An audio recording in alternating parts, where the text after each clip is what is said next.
Les croyants qui s'appuient sur la Bible mettent en avant le caractère surnaturel de la prophétie biblique pour en démontrer l'inspiration divine. Une analyse de la fameuse prophétie annonçant la chute de Tyr permet de se faire une idée précise du phénomène. Selon Hérodote, Tyr a été fondée vers 2750 avant Jésus-Christ.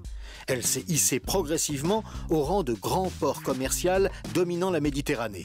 Les Tyriens, qui ont même fondé la Grande Carthage, ont connu un immense rayonnement commercial, culturel, avec la diffusion de l'alphabet phénicien et spirituel par l'exportation de leur culte idolâtre, d'ailleurs dénoncé par la Bible.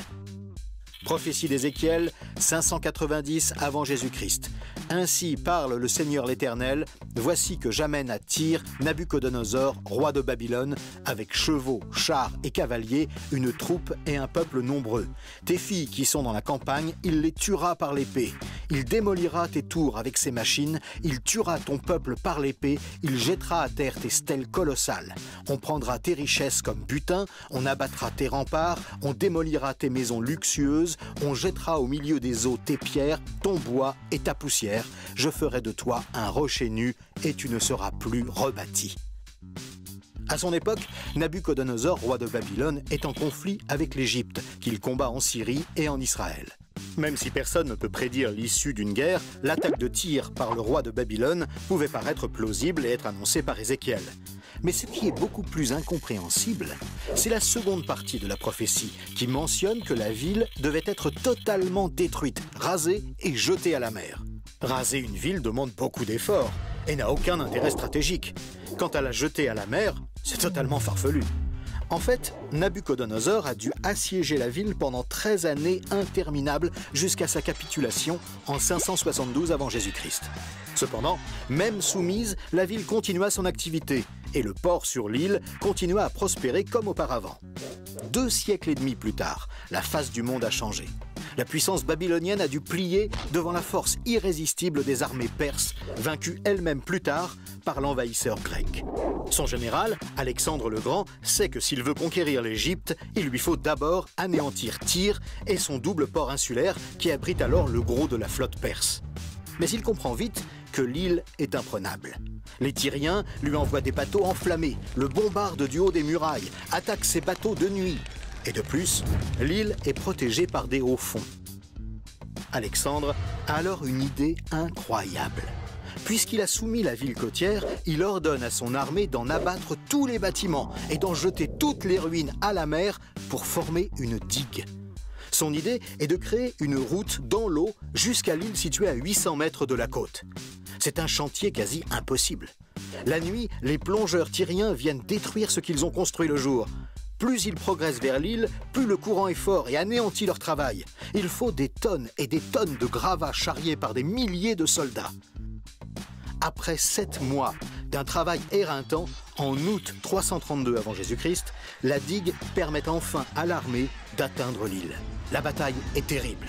Diodore de Sicile rapporte qu'on dénombra 7000 morts, 13 000 prisonniers et que les femmes et les enfants furent vendus comme esclaves. L'incroyable prophétie faite il y a 240 ans venait de se réaliser à la lettre. La ville avait été abattue, rasée et jetée à la mer. Aujourd'hui, et à cause de cet événement, l'ancienne île est devenue une presqu'île. Existe-t-il des objections ou des explications rationnelles à cette prédiction? La première qui vient à l'idée est qu'elle aurait pu être écrite après les faits, donc après 330 avant Jésus-Christ. Cependant, le texte lui-même contient plusieurs dates précises, entre -593 et -571, dates qui sont confirmées par les détails du texte et acceptées par les spécialistes.